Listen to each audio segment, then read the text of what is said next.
dipersembahkan oleh Ovaltino mau? Kenyang ya, bikin kamu super happy. Selamat malam para pemirsa, ketemu lagi di Hot Room dengan saya Hotman Paris. 100 hari kepemimpinan Prabowo Gibran. Bagaimana tingkat kepuasan publik?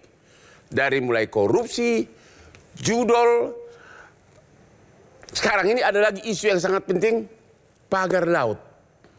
Apakah Prabowo telah berhasil memenuhi keinginan publik? Inilah Hot Room 100 hari kepemimpinan Prabowo Gibran.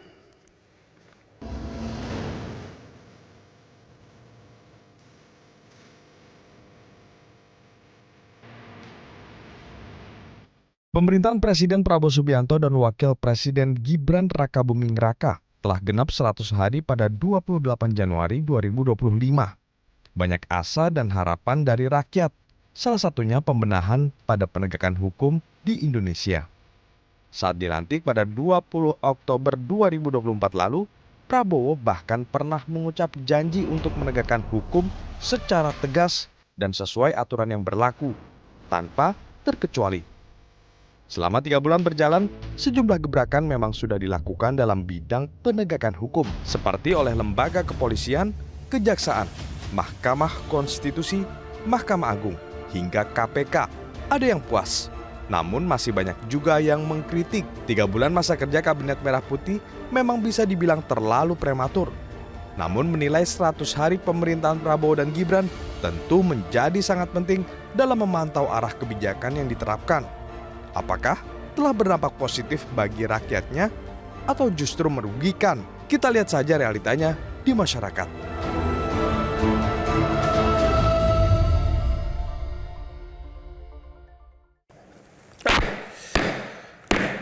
Hotman Paris selalu mengingatkan kepada para netizen, khususnya yang berumur 50 tahun ke atas, agar selalu sering minum kopi. Karena kopi itu sangat mencegah Anda kurang ingatan atau kehilangan ingatan. Itu sudah fakta di mana-mana. Dan itulah makanya Hotman tetap segar. Kopi luwak hitam premium. Kopi kesayangan Hotman dari mulai subuh sampai malam. Aman di lambung. Oke. Halo Pak Lili Romli. Halo Pak Hotman. Coba kasih pandangan Bapak. Tingkat kepuasan publik terhadap 100 hari kepemimpinan Prabowo Gibran.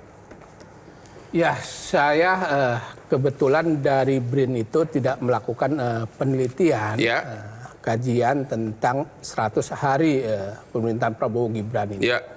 Tetapi Kompas, kita sudah tahu, merilis bahwa tingkat kepuasan atau approval rating pemerintahan Prabowo Gibran 100 hari ini cukup mengejutkan. Karena maksudnya membanggakan? Membanggakan. Ternyata itu tingkat oleh media terkenal ngomong gitu? Iya, betul. Bapak sendiri? Ya, saya kira saya melihat gitu kan, wajar kenapa tingkat kepuasannya itu tinggi. Ya. Karena salah satunya adalah kebijakan populis yang dilakukan. Misalnya? Kita tahu bahwa Pak Prabowo ini kan pertama melanjutkan kebijakan dari Pak Jokowi. Yang terkenal adalah Bansos. Bansos. Bantuan sosial atau BLT itu kan digelontorkan pada akhir Desember sekitar 38 triliunan. Tentu ini membuat masyarakat tingkat bawah itu merasa nyaman dan aman dengan digelontorkannya bansos itu. Apakah termasuk itu makan gratis? Ya, yang kedua adalah makan bergizi gratis sekarang istilahnya begitu. Meskipun memang belum seluruh wilayah di Indonesia ini kan yang menikmati makan bergizi gratis. Tapi kan ada beberapa profesor mengatakan makan gratis itu merupakan penghinaan terhadap bangsa. Nah itu ya. Kalau saya sendiri memang dari awal tidak setuju terkait dengan program itu. Tetapi direspon oleh masyarakat. Salah satu kenapa kemudian masyarakat banyak memilih kepada Prabowo kan program yang populisnya itu. makan siang gratis itu, gitu kan. Korupsi bagaimana? Apakah Prabowo berhasil dalam 100 hari? Ada kepuasan publik gimana? Saya kira ya kita lihat dari indeks persepsi korupsi kan memang rendah sekali. Karena memang publik melihat bahwa pemberantasan korupsi ini masih jalan di tempat. Nah sekarang yang mencuat adalah terkait dengan sekjen PDIP, tapi orang kemudian mengasosiasikan terkait dengan politik gitu loh. Jadi Anda mengatakan apakah Prabowo Gibran itu menunjukkan keseriusan memberantas korupsi? Harusnya begitu. Karena setiap pidato-pidatonya gitu kan bahwa harus memberantas korupsi sampai ke akar-akarnya.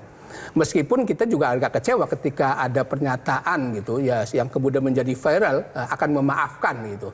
Memaafkan kepada koruptor tetapi kemudian kan direvisi. Kalau judul gimana? Judul apakah terdapat kemajuan yang serius dibandingkan zaman Jokowi? Publik mengapresiasi gitu, mengapresiasi tentang pemberantasan judul ini, sehingga kemudian Ibu Menteri Mutia itu kan termasuk juga yang dianggap kinerjanya baik berdasarkan penelitian Kompas gitu. Jadi secara overall Anda mengatakan bahwa tingkat kepuasan publik terhadap Prabowo Gibran itu tinggi. Tinggi itu ya. Nah, kenapa tinggi itu saya lihat kan ya pertama Pak Prabowo ini kan sudah punya modal. Modal sebagai pemilih dia 58%. Jadi loyalisnya itu udah 58 sampai 59%. Sudah otomatis mendukung. Otomatis mendukung. Ditambah kemudian kebijakan-kebijakan populis tadi terkait dengan bansos, terkait dengan kenaikan UPM, upah minimum provinsi itu kan, terus pembatalan PPN yang naik 12% itu. Jadi beberapa kebijakan-kebijakan populis itu dia direspon baik oleh publik. Meskipun menurut catatan saya kebijakan itu dilakukan ketika ada tekanan dari publik. Begitu. Nah itu mestinya itu jenen nggak boleh ada tekanan. Harusnya inisiatif langsung begitu. Inisiatif langsung. Pak Henry Satrio. Ya Pak. Pak Lili memuji benar keberhasilan Prabowo Gibran. Anda bagaimana? Ya 100 hari ini memang tidak cukup untuk melakukan evaluasi komprehensif, Bang. Belum cukup? Belum cukup. Tapi untuk sementara gimana? Untuk sementara memang nampaknya kepuasan publik itu tinggi ya. Tapi saya mencatat memang ada beberapa hal di balik kepuasan publik yang tinggi itu ada kegelisahan di diri Pak Prabowo sebagai presiden. Kegelisahan diri Prabowo? Ya. Maksudnya apa? Jadi nampaknya Pak Prabowo menyadari betul bahwa pada saat dia menjadi presiden saat ini, ternyata negara kita tuh tidak banyak-banyak banget uangnya. Makanya kemudian dia beberapa kali secara tidak sengaja dalam pidato-pidatonya itu mengisyaratkan yang ujung-ujungnya itu kita perlu uang. Benar. Misalnya dia bilang ini nanti pilkada yang milih DPRD aja, itu kan ujungnya juga uang. Karena sebelumnya dia mengatakan demokrasi itu mahal. Kemudian pada saat dia mengatakan nanti koruptor yang mengembalikan uangnya diampuni, itu juga ujung-ujungnya uang tuh Bang. Nah di sisi yang lain program-program populisnya Pak Prabowo ini memerlukan uang banyak. Memerlukan uang banyak dan spending semua. Kan pelunasan hutang UMKM, kemudian ada tunjangan-tunjangan, yang terakhir adalah makan bergizi gratis. Sementara pemasukannya itu kan kemarin batal tuh, yang 11% kemudian disesuaikan jadi 12% pajak PPN. Itu kemudian kan batal. Maka kemudian muncullah pertanyaan-pertanyaan dari masyarakat. Nah ini program-program spending ini siapa yang membiayai? Makanya kemudian pada saat Tiongkok mengatakan bahwa Tiongkok akan mensponsori makan bergizi gratis. Kan pertanyaan kita adalah, terus Tiongkok dapat apa dari Indonesia? Dia kan bukan badan amil zakat kan? Yang kemudian 12,5% keuntungannya diberikan kepada Indonesia. Kayak gitu juga gitu. Makanya kita bertanya-tanya. Anda sendiri mencurigai apa motivasi Tiongkok menawarkan itu? Waktu itu kan ada polemik garis putus-putus yang ada di Laut Cina Selatan. Nah lantas kemudian kan itu juga dikoreksi. Tapi sampai hari ini belum ada penjelasan dari pemerintah. Jadi mau saya begini, Pak Prabowo ini pernah berkata kan dia, walaupun secara tidak sengaja, ini jangan disangka jadi presiden tuh enak. Mungkin dia juga memahami bahwa ternyata ada hal yang berat dan penting yang harus saya selesaikan, yaitu tentang finansial itu. Sementara mungkin dia berpikir sendirian tuh. Karena mau gimana sampai hari ini Bang, saya mencatat saya sulit sekali menemukan ada footage Pak Prabowo ngobrol berbicara diskusi dengan wakil presiden misalnya. Ya. Nah itu kan artinya dia sulit juga nih punya teman berbincang. Sementara lagi nih Bang, Ya. dia pernah mengatakan bahwa kita akan membuat badan penerimaan negara. Ya. Itu juga sampai hari ini belum ada. Ya. Jadi saya kebayang juga bebannya Pak Prabowo. Ya.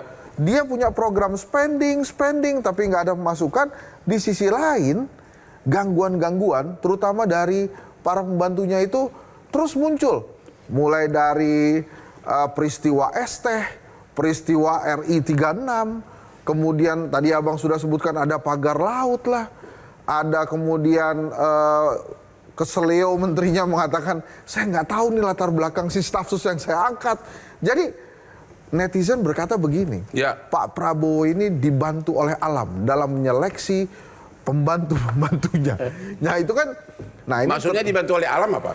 iya, jadi misalnya ada peristiwa Esteh itu kan dibantu oleh alam tuh, akhirnya satu mundur, terus RI 36, begitu tuh Bang.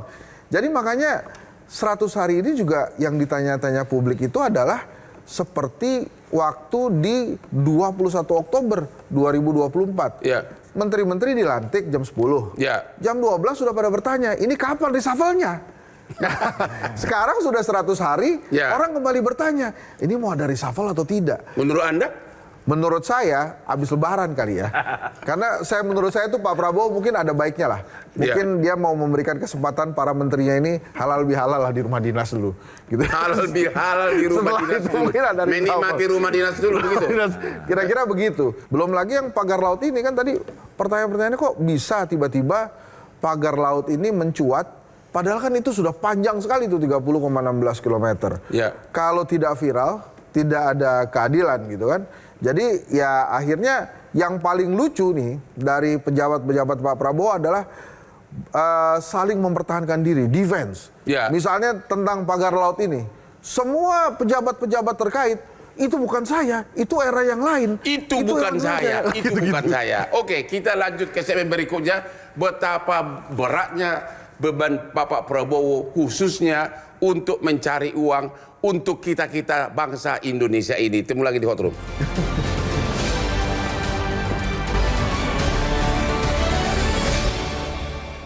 Dipersembahkan oleh Ovaltino mau? Kenyangnya bikin kamu super happy. Dipersembahkan oleh Ovaltino mau? Kenyangnya bikin kamu super happy. Ketemu lagi di Hot Room.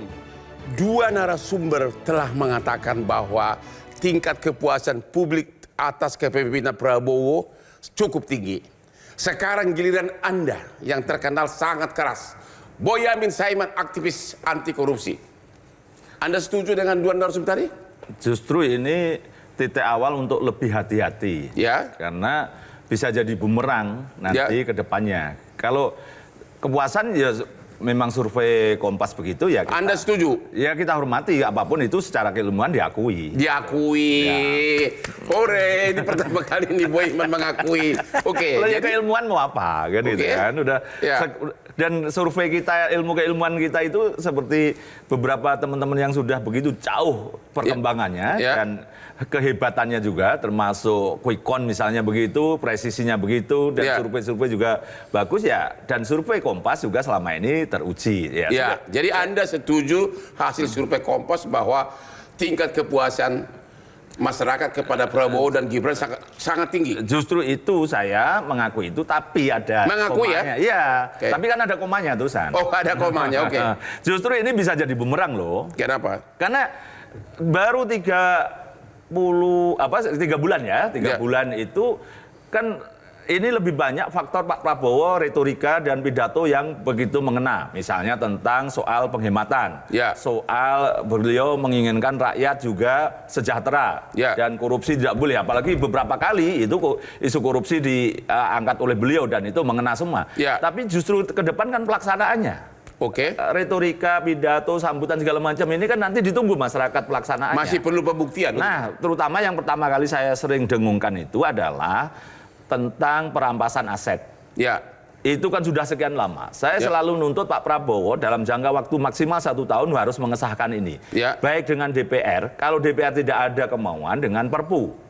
Itu harus gitu. Kalau enggak nanti kasihan harapan publik yang demikian tinggi ini nanti malah jadi melempem. Saya sebagai pengacara tidak setuju terhadap Anda karena tidak mungkin ada perampasan aset kalau belum ada putusan perkara pidana. Betul, itu kan ada tekniknya di sana di undang-undangnya. Bukankah putusan korupsi selalu juga menyita harta dari si koruptor? Kan ada rangkaian satu, ada pembatasan uang kartal di situ, ada pembuktian terbalik, kan ada urutannya. Baca RU-nya dong, gitu loh. Ada urutannya, bukan semata-mata terus ada orang punya harta dirampas juga nggak begitu. Tapi kan harus ada putusan pidana dulu kan? Iya, rangkaian bersamaan hukum. Mana ada dirampas duluan, nggak ada proses hukum. Benar. Kan nggak boleh, nanti pasti pra-peradilan penyitaan tidak sah. Benar. Kan gitu. Jadi yang utama justru adalah bagi saya adalah untuk mencegah suap. Karena suap itu tertinggi. Survei hari ini KPK kan juga begitu. Nah, mencegah itu gampang, sederhana. Semakin mencegah orang memegang uang tunai, termasuk uang ribuan dolar Singapura, termasuk ratusan dolar Amerika. Nah ini kalau dibatasi betul dengan undang-undang perampasan aset di dalamnya pembatasan uang kartal, maka kemudian korupsi yang tertinggi suap tadi pasti akan berkurang. Dan indeks persepsi korupsi kan kita korupsi akan naik. bisa dengan berlian, kenapa harus uang kartal? Kan pembayarannya juga pakai duit, kan pakai transfer. Berarti kebanggaan dong Pak Presiden ini. Loh, iya, maka ini titik awal yang bagus. Jangan jadi bumerang. Gitu Kirain Boyamin masih terus keras anti. Enggak, tapi itu catatannya banyak. Kayak misalnya masuk ke ranah penegakan hukum, itu memang masih banyak catatan juga. Walaupun Pak Prabowo misalnya ya, di case-nya Harvey Muiz, 300 triliun, 6,5 tahun penjara, Pak Prabowo bilang harusnya 50 tahun. Itu pernyataan yang bagus juga, tapi kemudian kan dipertanyakan apakah itu intervensi atau tidak gitu. Tapi tadi yang seperti Bang Boyamin sampaikan, azas keadilan itu Pak Prabowo dapat gitu ya. Dan lagi-lagi seperti yang saya sampaikan, ini ujung-ujungnya uang juga gitu. 300 triliun jangan 6,5 tahun dong, 50 tahun minimal kata Pak Prabowo. Tapi memang ada beberapa hal. 4 hari setelah Pak Prabowo dilantik saja ketemu tuh hampir 1 triliun uang cash di rumah salah satu pejabat MA itu Pak Zarov Richard ya. Nah itu kan juga mengagetkan juga. Nah kemudian dari sisi penegakan hukum ini memang masyarakat masih menilai banyak kurangnya. Belum lagi ada beberapa kasus yang melibatkan aparat. Jadi memang biasanya kalau 100 hari itu program-program populis lah yang akan menjadi baseline penilaian masyarakat. Tapi kalau penegakan hukum biasanya tidak sebagus dari program-program program-program populis yang dikeluarkan oleh presiden. Bahkan kan begini, saya mau garis bawahi juga nih. Prabowo ini mengubah sejarah, kali pertamanya dalam sejarah Indonesia ada presiden yang baru menjabat itu berkomunikasi bagus dengan presiden sebelumnya. Itu tidak pernah terjadi dari zaman Soekarno. Sampai hari ini ya terserah lah mau bilang. Kan Jokowi sobat dia yang komunikasi dong. Ya makanya itu sejarah Bang. Dari zaman Soekarno nggak ngobrol sama Soeharto Bang. Terus Ibu Mega juga nggak ngobrol sama SBY. SBY juga nggak ngobrol sama Jokowi di awal-awal. Jadi ini Prabowo dan Jokowi terlepas pertanyaan-pertanyaan banyak, apakah ada intervensi dari Pak Jokowi, apakah kemudian Pak Prabowo masih ikut Pak Jokowi, tapi dua presiden ini komunikasinya bagus. Ini perlu dicatat juga oleh sejarah. Termasuk pagar laut? Nah termasuk pagar laut kan ini, makanya nanti Bang Boyamin tuh tegas-tegasan aja, ini siapa yang nyuruh gitu kan. Tapi menurut saya, apa yang dilakukan oleh Pak Prabowo misalnya untuk mengevaluasi PSN, ini nggak ada kaitannya dengan hubungan baik antara dirinya dengan Jokowi. Dia itu cuma menyesuaikan keadaan aja. Waktu zaman Jokowi mungkin keadaannya begitu. Nah di zaman saya beda lah, kira-kira gitulah. Oke, kita istirahat dulu, sampai ketemu lagi di Hot Room.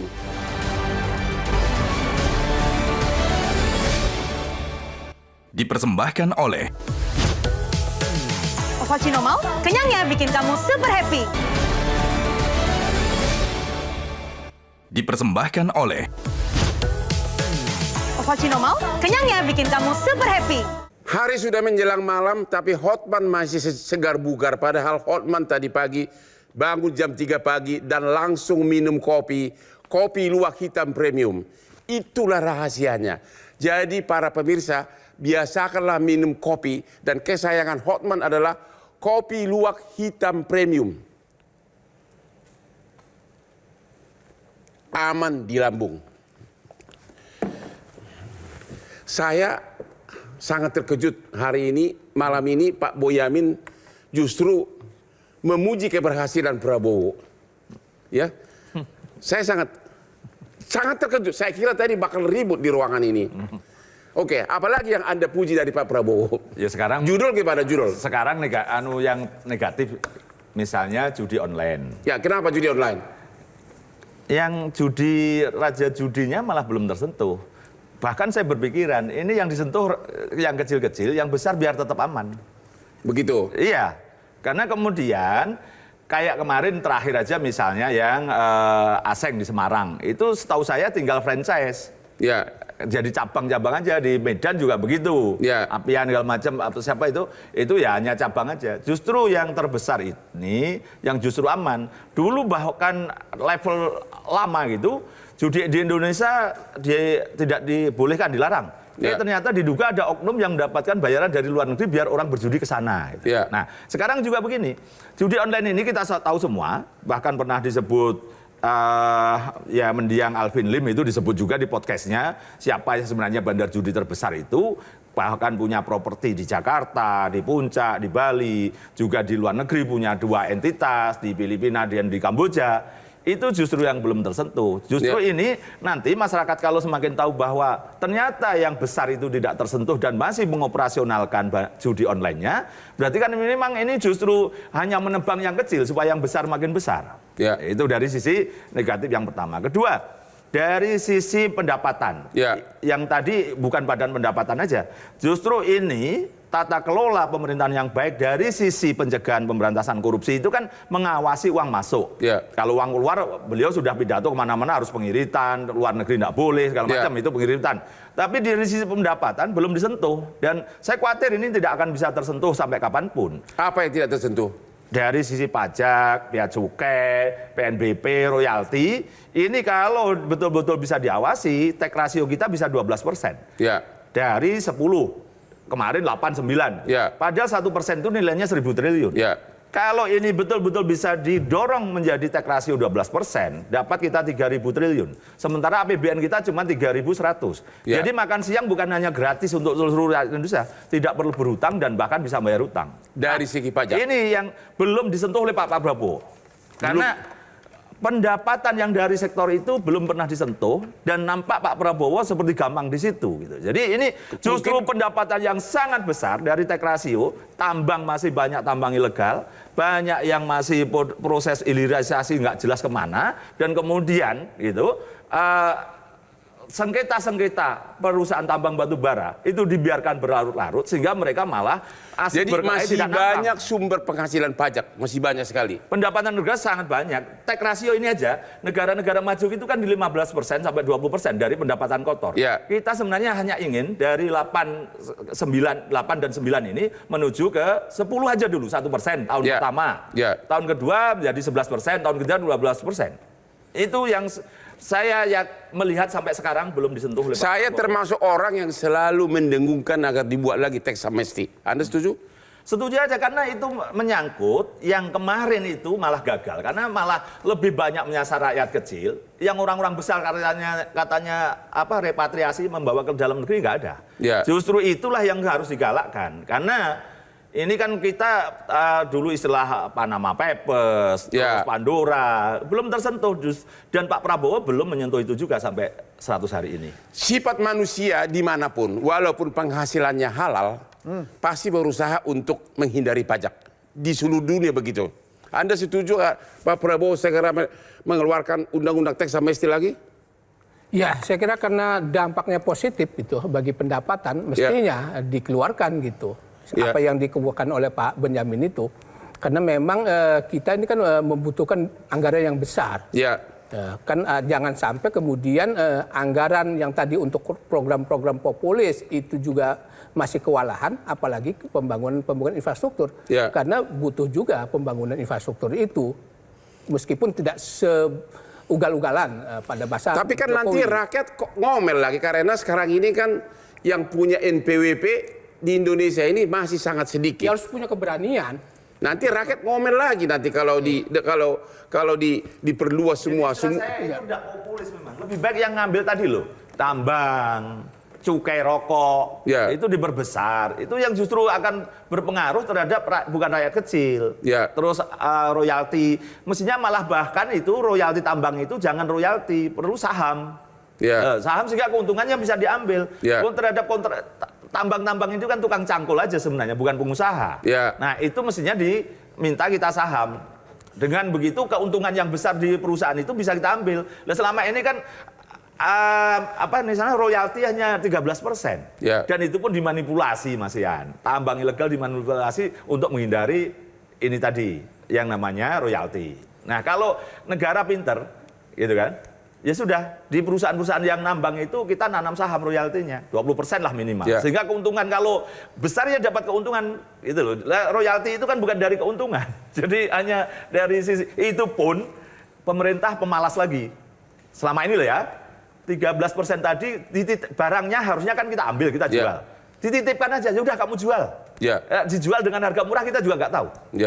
Nah itu jadi sifat pemalas dari pemerintah itu juga harus dihapuskan di situ. Pak Henry, Anda tadi mengatakan Pak Prabowo itu cemas soal uang kita yang mungkin tidak cukup. Jadi saran Anda terbaik bagaimana? Tadi ternyata sumber pajak yang kelas kakap masih banyak. Gini Bang, lembaga survei Kedai Kopi, lembaga survei saya itu melakukan survei tentang kedermawanan rakyat Indonesia. Hasilnya itu rakyat Indonesia itu sangat dermawan. Dan dia rela memberikan atau membantu sesama yang kesusahan. Ini sesuai dengan World Giving Index yang menempatkan rakyat Indonesia selalu menjadi nomor 1 di seluruh dunia sebagai rakyat yang paling dermawan. Jadi kalau menurut saya, silakan saja pemerintah meminta bantuan rakyat untuk membantu negara. Saya yakin, membantu rakyat dengan cara? Rakyat membantu negara. Jadi ya berderma, tapi kalau kemudian rakyat membantu, memberikan dermanya kepada negara, entah melalui infak sodako atau melalui apapun itu, ya tolong negara juga memberikan imbal balik. Apa yang paling ditunggu oleh rakyat? Penegakan hukum misalnya. Penegakan hukum yang tidak tebang pilih. Gitu. Jadi menurut saya memang masih banyak cara sebetulnya bila kemudian negara ingin juga berhemat dan meminta bantuan. Jadi bisa bikin daftar enggak? Sumber pengeluaran yang sangat besar bagi negara ini, daftarnya apa? IKN. Bansos. Makan gratis. Cicilan hutang luar negeri. Apalagi? Itu paling gede tuh. Hutang gede. Apalagi? Ya paling gede itu. Paling gede itu. Yang jatuh tempo itu. Ya jadi memang pengeluaran banyak betul. Pengeluarannya banyak betul. Banyak betul. Tapi nih kalau kita balik lagi ke kepuasan, salah satu yang belum kita bahas kan di sisi demokrasi. Memang YouTube saya masih hilang tuh, masih belum balik. Tapi memang di dalam pelaksanaan pilkada yang hanya beberapa hari setelah Pak Prabowo dilantik itu mendapatkan pujian, itu sukses lah. Terlepas dari beberapa kontroversi, tapi yang menjadi tolak ukur kelihatannya sih Jakarta. Banyak sekali yang memuji Pak Prabowo, ya waktu itu kan disampaikan tuh oleh Pak Dasko, bahwa Pak Prabowo memutuskan untuk tidak mengajukan keberatan ke MK, gitu ya. Pak Dasko bilang begitu karena menurut Pak Dasko Prabowo ingin ini, nah gitulah. Karena tidak mengajukan keberatan itu, akhirnya dipuji juga tuh Pak Prabowo. Jadi memberikan kesempatan kepada Pramono Anung dan Rano Karno. Ya kalau dilihat dari tujuan politiknya bisa saja ini adalah sebuah cara untuk membuka komunikasi kepada PDI Perjuangan yang memang pemenang pileg. Tapi dari pernyataan Dasko itulah menurut saya tumbuh kepuasan publik di era Pak Prabowo tentang demokrasi terutama pelaksanaan pilkada. Tumbuh kepuasan publik. Walaupun ini, walaupun katanya money politicsnya banyak banget. Siapa lagi? Ya, kan sudah selesai pemilu. Waktu pilkada Bang. Waktu pilkada. Pilkada itu kan pemilu kelas lokal sebenarnya. Nah itu kan terjadi lagi gitu. Nah Bang Boyamin sudah senyum-senyum pasti dia punya datanya tuh kan. Karena kalau kita lihat dari apa yang disampaikan oleh KPUD tentang penggunaan dana-dana kampanye paslon, kan kelihatannya nggak segitu sedikitnya, jadi masih banyak gitu ya. Tapi maksud saya adalah demokrasi juga menjadi hal yang terutama di Jakarta membuat kepuasan masyarakat terhadap Pak Prabowo itu tinggi gitu. Ini jadi canggih juga nih Pak Prabowo main-mainnya. Jadi 3 sumber menyatakan bahwa tingkat kepuasan masyarakat kepada Pak Prabowo cukup tinggi. Ya, walaupun Pak Prabowo masih pusing karena itu tadi finansial. Banyak benar kebutuhan dananya, tapi belum kelihatan ini kelihatannya mau. Saya sebagai pengacara dari Prabowo 25 tahun merasa tersanjung. Ternyata 3 narsum ini mengatakan sampai hari ini Prabowo masih sukses. Temu lagi di Hot Room.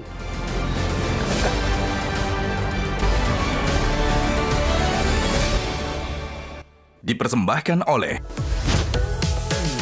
Ovaltino mau? Kenyangnya bikin kamu super happy. Dipersembahkan oleh Ovaltino mau? Kenyangnya bikin kamu super happy. Temu lagi di Hot Room.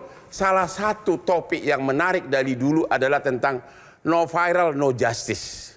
Yang pada zaman pemerintahan Jokowi dianggap hampir semua kasus kalau viral dulu baru ditangani.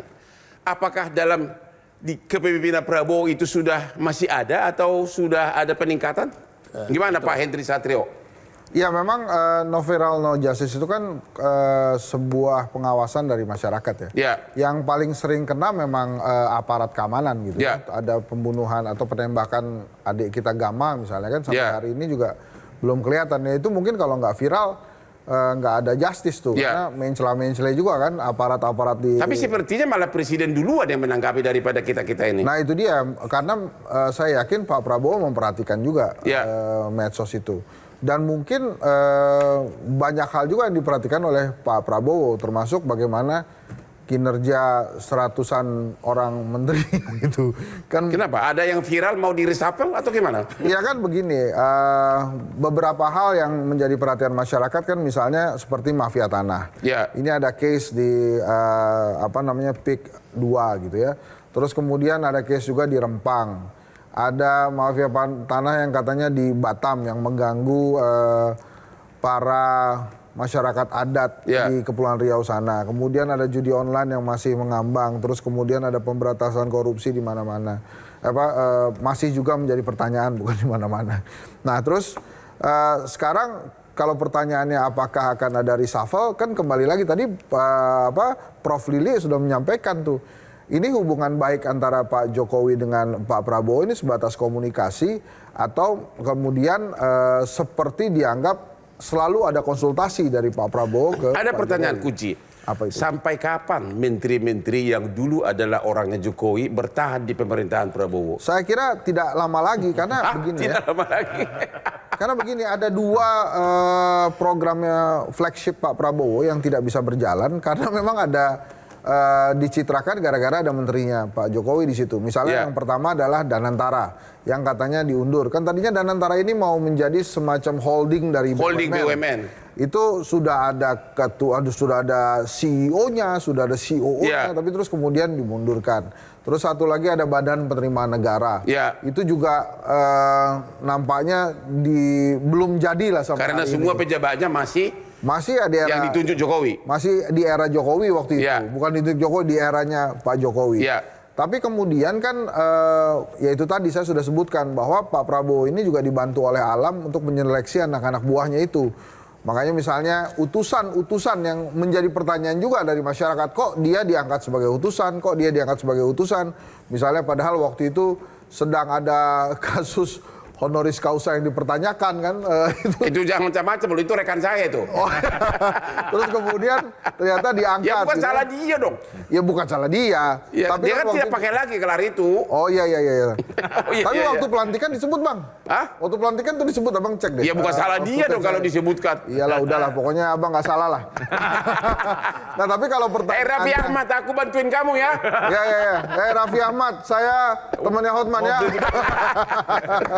Oke. Nah, Bang, ini dikit lagi nih. Jadi kalau pertanyaannya apakah akan ada reshuffle, saya sih yakin ada. Untuk beberapa tempat yang menurut Pak Prabowo itu akan diisi oleh timnya. Ingat loh, banyak banget timnya Pak Prabowo yang belum masuk ke jajaran kementeriannya Pak Prabowo. Bahkan ada juga yang mengatakan ini temannya Abang juga, cuma saya nggak perlu sebut namanya. Kita bersama Pak Prabowo dari 2014. ini nggak masuk-masuk sampai sekarang. Yang kerja baru 6 bulan, 7 bulan, menjilat-jilat kemudian masuk jadi pejabat. Dan saya bilang ke teman abang itu, kalau saya sih terserah Pak Prabowo aja. Itu mungkin abang akan berpengaruh dengan itu, cuma kalau saya sih enggak. Jadi maksud saya ada keluhan-keluhan juga di lingkaran orang Pak Prabowo yang memang katanya sudah membela lama, tapi kalah dengan orang-orang yang baru saja membela 6 bulan. Dan satu-satunya yang beda adalah Hotman menikmati honor pengacara dari Pak Prabowo dan dari Pak Hasim, tahun. Tapi saya tidak mau jadi menteri. Pak Boyamin, no viral, no justice. Apakah di zaman Prabowo ini sudah keadaan membaik? Saya melihat yang lain lagi, yang negatif. Kan ini ada KUHP, Bang, yang akan berlaku Januari 2006. Apa persiapan? Belum ada saya lihat. Belum ada, itu perlu lagi. Khotrum akan membahas itu nanti. KUHP. Bukan, jadi apa harapan kamu sekarang ini untuk Pak Prabowo? Ya harus segera disahkan KUHP baru, mengikuti KUHP. Karena memang banyak macam-macam. Misalnya bolak-balik perkara, itu harus ada kepastian. Misalnya polisi juga diberi batas waktu, bukan hanya jaksanya. Terus hakim pengawas, ada di situ juga. Banyak hal, RJ harusnya disahkan penetapan pengadilan. Ini RJ macam-macam oleh polisi sama jaksa. Ini kan banyak hal yang ada bertanyakan di situ. RJ ini sebenarnya apa? 86 atau 69? Januari 2026 bakal berlaku KUHP baru. KUHP baru. KUHP pidana. Bakal terjadi perubahan drastis dalam praktek hukum di Indonesia. Jadi Anda mengatakan KUHP harus segera dibuat ya? Iya, harus target bersamaan nanti Januari juga sudah harus kelar. Dan ini harus ditugaskan pada stafnya, anggota penak buahnya, menteri atau jaksa agung. Ada satu pasal yang saya sangat khawatirkan di KUHP pidana. Apa itu? Seorang ibu bisa mengadukan cowok kalau merayu putrinya sehingga terjadi hubungan khusus, dianggap penipuan. Serius loh, benar nggak? Benar. Dan itu lebih baik lagi untuk menjaga anak-anak perempuan kita. Kan tapi boleh kan aja ada gitu kan. beberapa pasal yang mengancam kebebasan juga meskipun delik aduan. Nah, saya berharap itu nanti pasal-pasal di KUHP itu direvisi itu. Oke, terakhir apa harapan Bapak terhadap Bapak Prabowo? Ya ini kan dengan memberikan publik apresiasi yang tinggi kepada Pak Prabowo ini kan sebagai modal. Modal untuk pemerintahan ke depan untuk menjalankan. Oleh karena itu keberpihakan kepada wong cilik, berpihakan kepada keadilan harus tetap dijalankan. Harus tetap berlanjut. Berlanjut gitu. Terus yang kedua saya kira demokrasi itu harus dikawal.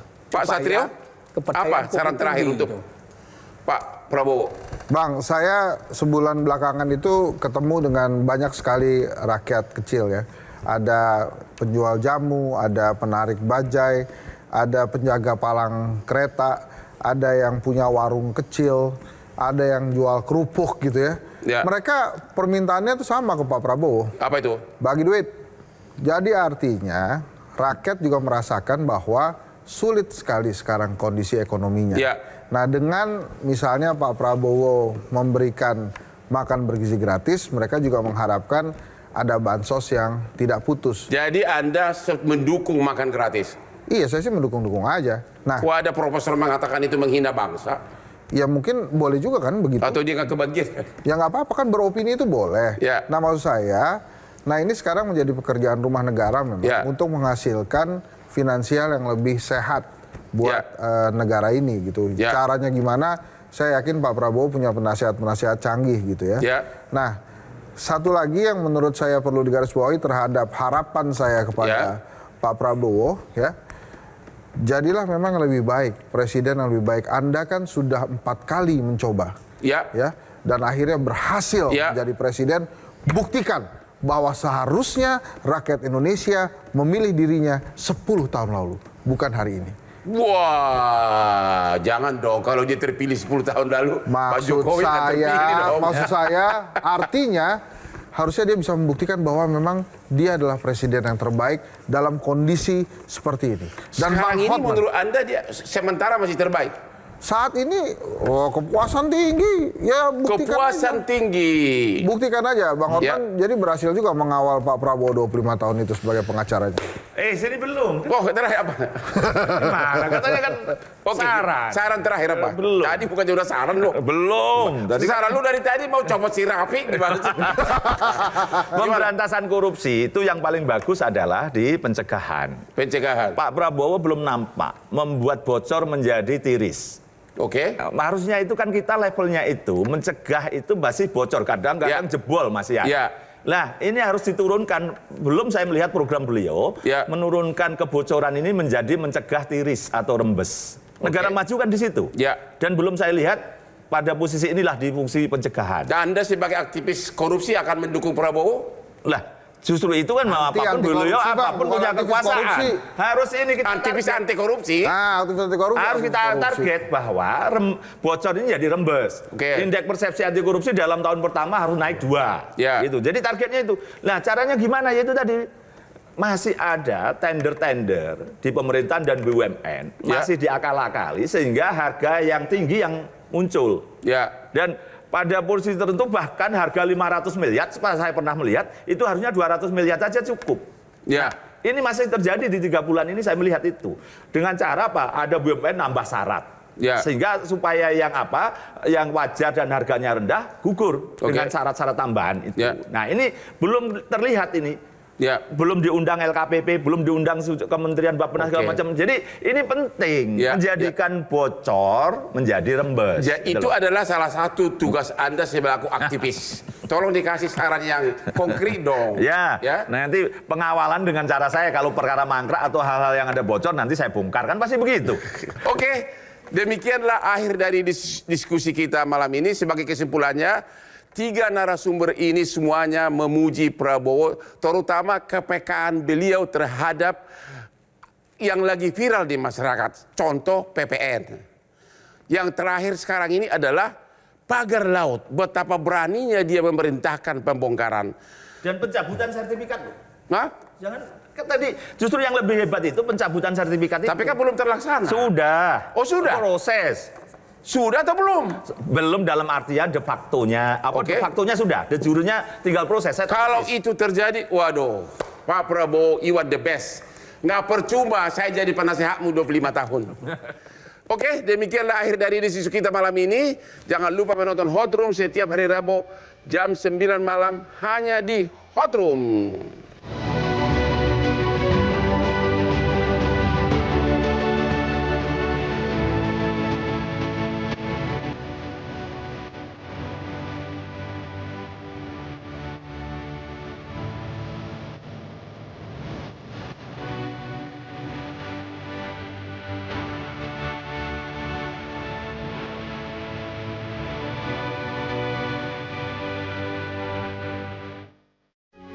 Metro TV.